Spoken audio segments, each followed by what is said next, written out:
बहुत rare chance है कि आपका जो लेंस है इसकी सब डिवीजन पूछे, बट आपको पता होना चाहिए सब डिवीजन क्या होती है। जैसे कॉनकेव की जो कॉनकेव जो हम एक्चुअली बोलते हैं और देखते हैं वो कॉनकेव नहीं है, वो बाय कॉनकेव है। सेम कॉन्वेक्स नहीं है, वो बाय कॉनकेव है। प्लेनो कॉन्वेक्स मैंने बताया था, स्ट्रेट लाइन और हल्का कर्व। तो अभी मैं आपको सिंपल बताऊं, कॉन्वेक्स लेंस जो होता है उसका ये वाला जो फोकस है, ये कौन सा फोकस करता है, रियल है वर्चुअल? और ये जो कॉनकेव है ये फोकस और ये फोकस कौन सा रियल है? अब लाइट ऐसे आती है ना दोनों केसेस में। अगर लाइट की डायरेक्शन से आपने ऑप्टिकल सेंटर से उल्टा नापा है, ऑप्टिकल सेंटर मतलब जीरो से अगर आपने लाइट की डायरेक्शन से उल्टा नापा तो नेगेटिव। तो इसका फोकल लेंथ होता है पॉजिटिव और इसका फोकल लेंथ क्या है, नेगेटिव। इसमें कोई कंफ्यूजन नहीं होनी चाहिए। तो अगर मैं आपसे पूछता हूँ फोकल लेंथ पॉजिटिव है तो उस लेंस को आप कॉन्वेक्स बोलोगे। और मजेदार बात है कि उसका जो नेचर है वो कन्वर्जिंग है। तो मैं आपसे दो चीजें पूछ सकता हूँ कि अगर फोकल लेंथ पॉजिटिव है तो what is the nature of a lens? That is converging. अब देखो कन्वर्जिंग में कई बच्चे कंफ्यूज होकर कह देते हैं कन्वर्जिंग इट्स प्रिज्म अरेंजमेंट। ना दैट इज द रीजन। समझो व्हाई इट इज कन्वर्जिंग, तो आप बोलोगे it converge the light to a single point. Why it actually doing it? Because the upper part is the prism, upright prism, and the lower part is the inverted prism, and the center part is just as like a glass slab. So all the three arrangement tends to bend the light to a single point. वो तीनों arrangement क्या कर रहे हैं, light को एक point पे bend करने की कोशिश कर रहे हैं। तो अगर मैं आपसे पूछा वो कन्वर्जिंग क्यों है, ये मत लेंगे मैडम, अरे सर ऊपर प्रिज्म है सर, नीचे भी प्रिज्म है सर, बीच में ग्लास स्लैब, इसको ना चाह रहा है। नहीं, ये आंसर है ही नहीं। वो उसका रीजन है ऐसा क्यों कर रहा है। ठीक है, समझ में आ रहा है? अब मैं आपसे पूछूं इस रूम में ठंडा ठंडा महसूस क्यों हो रहा है? तो यहाँ पे बोल सकते हैं सर हाई प्रेशराइज गैस जा रही है सर, उसमें high pressurise gas sir heat को अब्सॉर्ब कर ले रही है, इसकी वजह से ये रूम ठंडा है। तो ऐसा लज्जू चलेगा क्या, बदतमीजी एसी है। ये आंसर। सो कन्वर्जिंग क्यों है सर, लाइट को कन्वर्ज करना है पॉइंट पे। ठीक है, अब ये एक मार्क्स से ज्यादा है, ये एक मार्क्स से ज्यादा है कि क्यों कर रहा है, कैसे कर रहा है, 3 मार्क्स का क्वेश्चन है। Now write all the things. The upper part is the upright prism, the lower part is the inverted prism, and the center part is the glass slab. So all the three parts try to convert the light into a center point. तब लिखो। अब जैसे यार तुम किसी से दोस्ती करते हो तो अपना नाम बोलते हो, शेक हैंड करते हो, हो गई इंट्रोडक्शन। बट जॉब में कहते हो हाथ मिला के माय नेम इज दिस, बस खत्म। आप कल से आ जाओ। When they want to describe about you, तो आप पूरा डिस्क्रिप्शन देते हो ना, तो आप आंसर की स्ट्रेंथ को देखो क्या पूछ रहा मांग रहा है। ठीक है ना, इसमें देखो। ओके, अब कईयों ने पूछा सर ये लेंस किस तरीके से ट्रीट करेगा, तो भाई फोकल लेंथ ऐड करो। जैसे मान लो आपने कॉनकेव लिया 10 सेंटीमीटर का और कॉन्वेक्स लिया 10 सेंटीमीटर का। तो अगर मैं कॉनकेव की बात करूं तो फॉर एग्जांपल में से 10 ले लूं प्लस 10 सेंटीमीटर और इस वाले को -10। कोई डाउट? चलिए 1/f इक्वल्स टू 1/10 प्लस -10 इसे क्या बना देगा, जल्दी बोलो। वाह, कितना आएगा? 0 आएगा। f इक्वल्स टू 1/0 कर दूं, रेसिप्रोकल कर सकता हूँ ना। 1/0 बोले तो इनफाइनाइट, और इनफाइनाइट किसकी फोकल लेंथ होती है बता देता हूँ, ग्लास लेंथ। बस मैं बहुत करीब आ चुका हूँ, वीडियो आज या कल में आपकी आ जाएगी तो आप देख सकते हो। कॉनकेव लेंस मैंने 10 का लिया है, मैंने 10 का नहीं, मैंने मोटा वाला लिया है 20 का, और 20 का ही कॉनकेव लिया और दोनों को मिक्स कर दिया। पहले एक को दिखाया है कॉनकेव से हो रहा है तो कन्वर्ज हो, डाइवर्ज हो रही है, कॉन्वेक्स हुआ है कन्वर्ज हो रही है। दोनों को मिरर को लिया और लाइट के सामने रख दिया तो बिल्कुल ऐसे निकल रही, कोई डाइवर्ज नहीं, कोई कन्वर्ट वो ग्लास स्लैब की तरह ट्रीट हो रहा है, वो नॉर्मल ग्लास बन गया।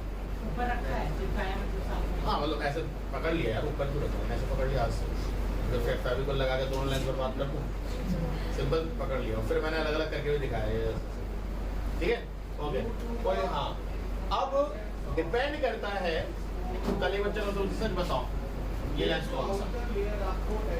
एक तो बच्चे डाउट क्यों पूछते हैं ना, ऐसे सोलो सोलो पूछते हैं छुपा छुपा के, पता नहीं क्या जैसे कर लो। बाय कॉन्वेक्स तो है बट अलग अलग फोकल लेंथ है ना, दोनों की फोकल लेंथ को ऐड करके देख लो क्या कन्वर्ट फोकल लेंथ बनते हैं टोटल। बट ये 12th क्लास के सिलेबस में तो मत पढ़ो यार इतना, बहुत हाई है। कोई डाउट किसी को? चलो इसे भगाओ पहले। सो फोकल लेंथ किसकी पॉजिटिव होती है, किसकी नेगेटिव होती है? Very good. अगर फोकल लेंथ पॉजिटिव है तो नेचर, नेगेटिव है तो आज हम इसकी बात ही करेंगे। तो इसी से रिलेटेड सारे टर्म्स बता देता हूँ, फिर इसी के डायग्राम्स बनाऊंगा, सारे खत्म करते हैं। तो सबसे पहले आते हैं सेंटर ऑफ कर्वेचर। सबसे पहले किस पे आएंगे? तो सेंटर ऑफ कर्वेचर क्या होता है? सेंटर ऑफ कर्वेचर वो होता है उस गोले का सेंटर जिससे कभी कटा होगा। तो अगर मैंने आपको लेंस को आधा बना के दिखाता हूँ, तो ये वाला पार्ट की बात कर रहा हूँ मैं, दिख रहा है?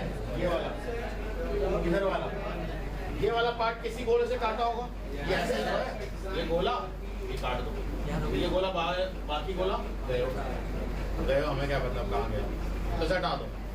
अब ये गोला, ये पार्ट है, ऐसे ही इसका बगल वाला पार्ट भी तो किसी गोले का पार्ट रहा होगा, उन गोलों के सेंटर। अब ये जब वो पार्ट रहे, अब मैं कहूँ ये आपका कटा हुआ हिस्सा गुठली का, तो जो मिला वो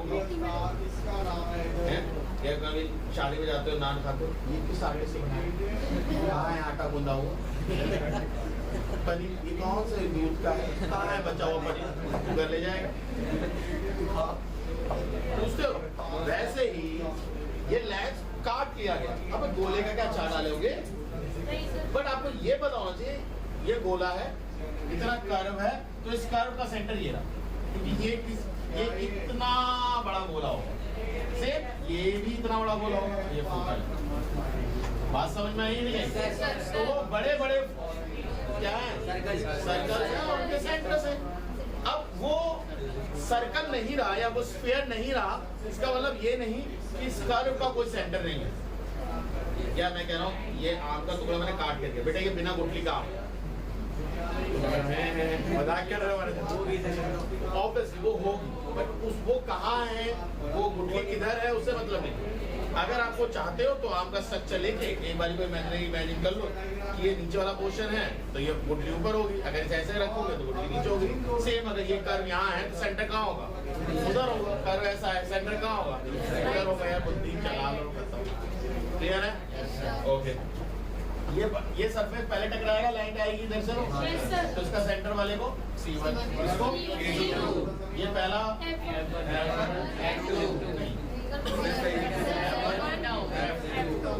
फोकल लेंथ, फिर लाइट पहले इस तरफ से लाइट आ रही है, इस तरफ से आ रही है, वो फर्स्ट फोकस, जो जिस तरफ आई वो सेकंड फोकस, जिस पे एक्चुअल पड़ी वो प्रिंसिपल फोकस या रियल फोकस। सर C2 ये वर्चुअल फोकस C1 उसे लिए, अब ऐसे C1 दे दो, इसे भी C1 दे दो, कंफ्यूज होगा। सेंटर ऑफ कर्वेचर किसी को कुछ दे सकते हैं। नहीं, लाइट अगर इधर आई तो वो इस कर्वेचर से टकराई ना, पहला कर्वेचर तो ये है ना, इस कर्वेचर का सेंटर कहाँ है, राइट में, ठीक है?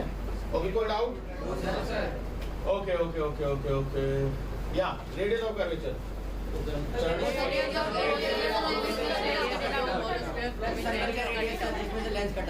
ये कला मैं सीखना चाहता हूँ बट अभी आई नहीं, AI ने ले लिया मुझसे, नहीं समझ सकता मैं इतने सारों को एक साथ, अकेले बोलो सर्कल बार बार क्यों बोलो, जो बोल रहे हो वही लिखोगे। Radius of that sphere from which lens take it out, ठीक है? ओके, सेंटर हो गया और वो हो गया। अब आता है तो ये दो सेंटर से पास होने वाली लाइन, लिसन मैं क्या बोल रहा हूँ, लाइन का मतलब वो बियॉन्ड भी जाएगी, इधर भी जाएगी, सी से सी की लाइन नहीं है वो, सी और सी से पास होने वाली लाइन है।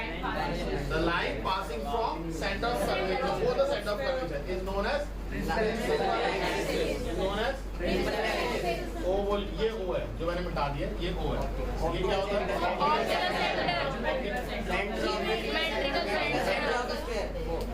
अभी इसकी एक डेफिनेशन और लिखवाऊंगा जब अभी पढ़ाऊंगा।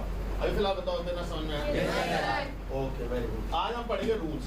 तो पहला रूल समझ लो, if a line coming parallel to principal axis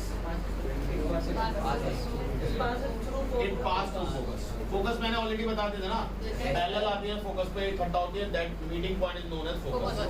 तो पैरेलल लाइट प्रिंसिपल एक्सिस से पास करी से क्या बोलते हैं? कोई doubt? Light coming parallel to principal axis pass through focus, ये लिखना है। क्या लिखना है? Light parallel to principal axis after refraction क्या?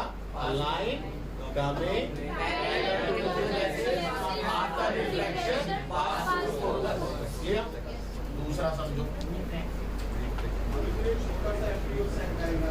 ठीक है? ये लाइंस के लिए आप बनाएंगे, मैं आपको फिर बता रहा हूँ। समझ में आ रहा है नहीं आ रहा है? Yes, sir. अब देखिए,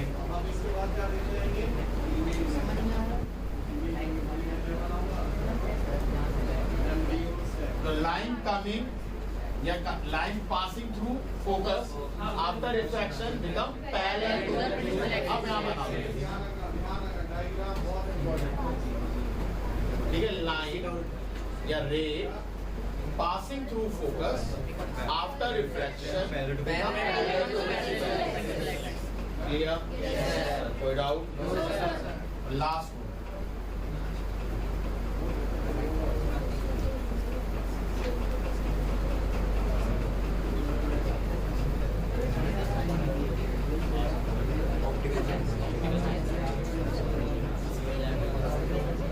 light passing from optical centre वो अनडिवाइडेड, ठीक है? अनडिवाइडेड जाती है, तो कोई टेंशन नहीं है, वो अनडिवाइडेड। तो अब ऑप्टिकल सेंटर की एक और डेफिनेशन है, the point on the lens from which light pass undivided. Geometrical centre के साथ साथ अब ऑप्टिकल सेंटर की एक और डेफिनेशन आ गई, the point in lens where light pass undivided. Divide नहीं हो रही, देखो सीधी निकल गई जैसे, क्लियर है? बट एक्चुअल में ये थिन लेंस के लिए एप्लीकेबल है। जो मोटे लेंस होते हैं उसके लिए क्या होता है, अभी आपको याद हो, जैसे मान लो ये लेंस है, खाते पीते करके ये लेंस है, तो ये वाला पोर्शन हम क्या बोलते थे? ग्लास से एप्लीकेट करते हैं। मान लो यहाँ कहीं ऑप्टिकल सेंटर था, तो ये लाइट ऐसे आ रही है ना ऑप्टिकल सेंटर से पास होने के लिए, तो हम यहाँ पे नॉर्मल बना के टूवर्ड्स नॉर्मल टूवर्ड्स ऐसे कराएंगे ना पेंट, और फिर अवे फ्रॉम नॉर्मल, ये तो करते हो। और फिर इसको पीछे की तरफ बेंड करोगे तो हल्का सा गैप आएगा, जैसे आप लेटरल डिस्प्लेसमेंट भी कहते हो। तो अगर लेंस थिक है तो आपका होता है, बट ऑलमोस्ट पैरेलल होता है, इसलिए हम वो लेटरल डिस्प्लेसमेंट को इग्नोर करते हैं, दिख नहीं पाता। होता तो ऐसा नहीं है, नहीं होता कि भैया अरे ये तो गायब है ना, होता है। बट क्योंकि थिन लेंस है तो ये दूरी भी पतली होती है। आपको याद है ग्लास स्लैब के साथ मैंने क्या कहा था, जितना मोटा ग्लास स्लैब होगा उतना ज्यादा लेटरल डिस्प्लेसमेंट होगा। तो जितना मोटा थिक आप लेंस लोगे, यानी बीच का पोर्शन उतना चौड़ा होगा, उतना कम ऑप्टिकल सेंटर से वो अनडिवाइडेड जाएगी, वो डिवाइड होगी थोड़ी बहुत। बट जितना पतला लेंस लोगे उसका डेविएशन लेटरल डिस्प्लेसमेंट क्या हो जाएगा, बिल्कुल ना के बराबर, इग्नोर कर दो। वो हमने यहाँ कर दिया, बिल्कुल सीधी जाती है। ऐसा तो नहीं हो सकता सीधी ना जाए, हल्की फुल्की ऊपर नीचे होती होगी, बट क्योंकि वो इतनी क्लोज है, समझ में आया नहीं है? ठीक है? अब जैसे फॉर एग्जांपल मैं आपसे बोलूँ, बैंक कितना रेट ऑफ इंटरेस्ट देती है? 3%, 4%, चलो 5 मान लो मोटा मोटा। अब आप 1 करोड़ रुपए डालो अपने अकाउंट में और 5% के हिसाब से, तो काफी अमाउंट बनेगा, ठीक है? और अगर आप 1 रुपए डालो बैंक क्या ऐड करूँ, छोड़।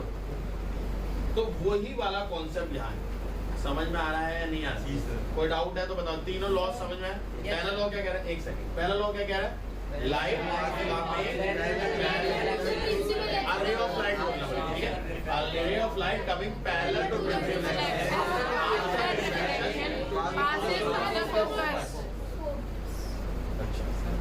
हो गया। यस दूसरा बताओ।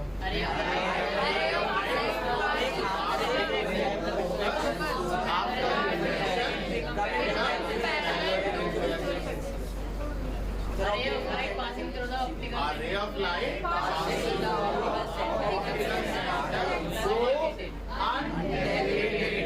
हाँ बोलो। फोकल लेंस की दोनों साइड में फोकल लेंथ सेम की होती है, क्योंकि कर्वेचर दोनों तरफ का सेम होता है। मतलब जो हमारे ये एग्जाम में आए थे क्वेश्चन, फिर कह रहे हैं कि लेंस की दोनों तरफ मीडियम सेम है। वो भी एक फैक्टर है, मैं उसको इग्नोर नहीं करूँगा, वो भी एक फैक्टर होता है।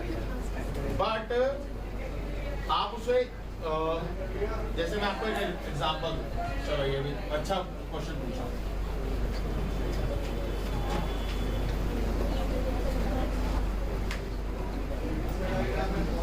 मान लो ये बायफोकल है और दोनों तरफ का फोकस सेम है, ठीक है?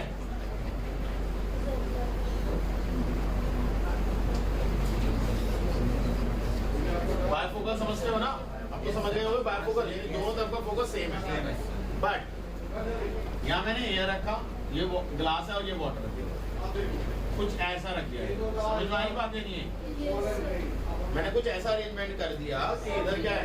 एयर, और इधर क्या है? वाटर, और इधर क्या है? ग्लास। असल में मैं बोल रहा था कि लाइट यहाँ से आ रही है तो जा रही है, तो हम जो फोकल लेंथ लेते थे वो कैसा लेते थे? एयर के कंपैरेटिवली, क्योंकि एयर में लाइट इमेजिन करो यहाँ से आई, ग्लास स्लैब है ना, और प्रिज्म है, सॉरी प्रिज्म है, तो यहाँ से आई बेंडिंग टुवर्ड्स नॉर्मल हुआ, उधर भी बेंडिंग क्या होता है? Away from normal.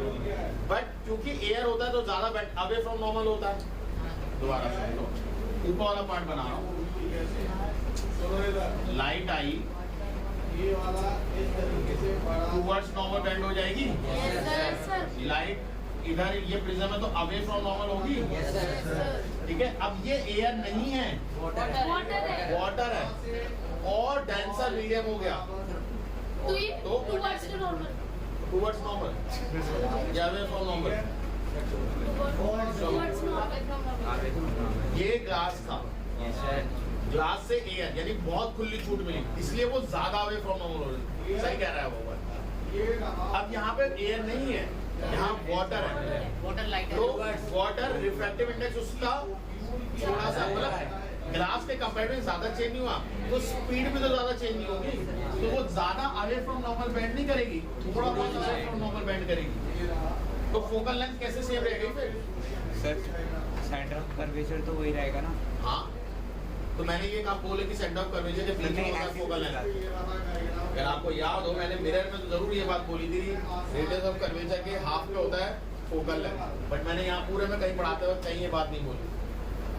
Radius of curvature बता चुका हूँ, फोकल लेंथ बता चुका हूँ, बट दोनों में मैंने ये बात बोली नहीं। फोकल लेंथ क्या होता है?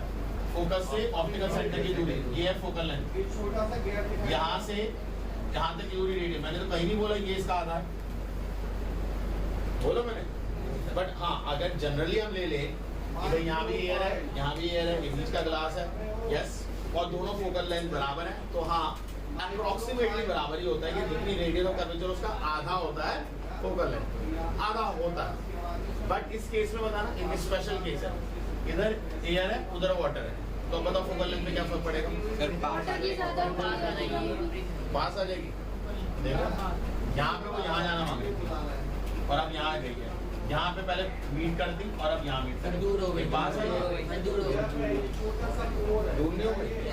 तो अब मैंने कर्व छेड़े, मतलब अगर लेंस के साथ देखो तो हाँ दोनों सेम है, बट क्योंकि मैंने मीडियम बदल दिया बाहर का तो फोकल लेंथ भी मेरे को चेंज दिखेगी। तो यस, अगर मैं क्वेश्चन, अगर आप बोल रहे हो सिर्फ अकेला कि नहीं सर सिर्फ मीडियम पे डिपेंड करता है तो वो गलत हुआ, और मैं बोलूँ नहीं सर कर्व पे भी डिपेंड करता है तो हाँ वही सही है। तो डिपेंड दोनों पे करता है, कर्व पे भी करता है कि कर्वेचर दोनों ही कैसे हो, सेम या अलग अलग भी आप करता है, दोनों के बोल रहे सेम रखो तो एक उस पर भी डिपेंड करता है, और डिपेंड करता है मीडियम कैसा है। मीडियम अगर आपने डेंसर मीडियम लगा रखा तो वो अवे फ्रॉम नॉर्मल ज्यादा नहीं करेगा, वो कम करेगा, क्योंकि ऑलरेडी आप इमेजिन करो ना ग्लास से निकल रहे हो, ग्लास से बाहर मीडियम अगर रेयर होता है, मतलब रेयर मीडियम होता है तो ज्यादा अवे फ्रॉम नॉर्मल करता है, यानी ज्यादा बेंडिंग करता है, यानी वो ज्यादा फोकल लेंथ और पास आती जाएगी, पास आती जाएगी। बट अगर एयर से ज्यादा वैक्यूम में रख दूंगा वो शायद और कम हो जाए फोकल लेंथ, बट क्योंकि एयर से ज्यादा अगर आपने कोई और डेंसर मीडियम रख दिया तो फोकल लेंथ और दूर निकल जाएगी। और एक ऐसा मीडियम रख दिया ग्लास तो जितनी बेंड हुई होगी उतनी हो, मैं ग्लास के बाद ग्लास भी तो रख सकता हूँ, तो वो सिर्फ इतनी बैंड होगी जो पहले कर्व से होगी, दूसरे कर्व से होगी नहीं। ठीक है, 12th में सीखोगे, बट चलो जब सीखोगे जब सीखोगे। रूल्स आए समझ में? ओके, हम जो अभी पढ़ेंगे वो हम सिर्फ ये पढ़ेंगे। देखो आपके कॉन्वेक्स के टोटल 6 केसेस होते हैं, ठीक है। इसमें एक चीज अभी मैं आपको समझा दूं, एक होता है फोकल प्लेन। क्या होता है? फोकल लेंथ भी बता देता हूँ। फोकल लेंथ क्या होती है? फोकस से ऑप्टिकल सेंटर की लेंथ, ये तो कोई डाउट नहीं है। एक वर्ड आता है फोकल प्लेन। क्या वर्ड आता है? अब ये फोकल प्लेन क्या बवाल है, इसे सीख लो। फोकल प्लेन, एक मिनट कॉपी दिखा दो कोई भी जरा। मतलब मान लो ये लेंस था, ठीक है, यहाँ दोनों तरफ लेंस है, इसका फोकस यहाँ है, इमेजिन कर पा रहे हो? इसका फोकस यहाँ है और यहाँ पर एक इमेजिनरी प्लेन इमेजिन करो, ठीक है। यहाँ पे इमेजिनरी क्या इमेजिन करो? प्लेन। मतलब एक सेकंड पकड़ो, लेंस अगर ऐसा है तो इसका फोकस यहाँ है, इस फोकस पर एक इमेजिनरी प्लेन इमेजिन करो, बहुत पतला but imaginary, infinite long, infinite height, चाहे जा रहा है इधर भी इधर भी। क्यों? अब इमेजिन करो लेंस ऐसी है, ठीक है। अगर मैं लाइट यहाँ से मार रहा हूँ तो फोकस में मिल रही है, क्योंकि वो प्रिंसिपल एक्सिस के पैरेलल है। बट अगर वो प्रिंसिपल एक्सिस के पैरेलल नहीं है तो नहीं मिलेगी, तब वो फोकल प्लेन पे मिलेगी। Line are parallel to each other, not parallel to the principal axis. तो क्या होगा? लाइट ऐसे आ रही है, इमेजिन करो अभी ऐसे थी तो यहाँ मिल रही है, अब ऐसे से यहाँ मिल रही है, बट मैं इसको ऊपर कर दूं तो फोकल प्लेन पे मिल तो रही है बट थोड़ी सी नीचे, बट फोकस से नहीं मिली। वो फोकस से जो प्लेन जा रहा था उसी पे ही है वो, क्योंकि अभी भी लाइन आपस में पैरेलल है ना। पैरेलल टू प्रिंसिपल एक्सिस ले आओ तो बिल्कुल फोकस पे बनेगी, बट क्योंकि आपने इसे हल्का तो ऊपर कर दिया तो रे नीचे चली गई, इसे नीचे कर दिया तो, इसे लेफ्ट कर दिया तो, इसे इधर कर दिया तो आपकी मूव तो कर रही है ऊपर नीचे दाएं बाएं जहां आप बोलोगे, बट वो एक प्लेन पे मूव करेगी। वो आगे भेज रहे हो तो वो यहाँ मिल रही है, इधर की तरफ फोकस से लेफ्ट राइट। अगर आप राइट साइड से ला रहे हो तो इधर की तरफ मिल रही है, नीचे से भेज रहे हो तो हल्की जो ऊपर मिल रही है, ऊपर से डाल रहे हो, बट वो इस फोकल प्लेन के पॉइंट को यानी दूरी को छोड़ेगी नहीं कभी। बात समझ में नहीं है? तो अगर आपसे पूछूं कि ये इसका डायग्राम देख लो, देखो पहला डायग्राम बहुत सिंपल है, उसके लिए मैं एक टेबल याद करा दे रहा हूँ, पिछली बार भी कराया था। अगर आपको पिछली बार का याद है कॉनकेव मिरर का, वो ये इस बार क्या होता है? ऑब्जेक्ट, इमेज, ठीक है। प्रॉपर्टीज की बात अभी करेंगे, पहले ऑब्जेक्ट इमेज याद रखो। अब फिर से पोजीशन याद होनी चाहिए, बिना पोजीशन के ये फेल है, ठीक है। मुझे बात बताओ, optical centre, focus, focus centre of curvature, centre of curvature पीछे, ठीक है।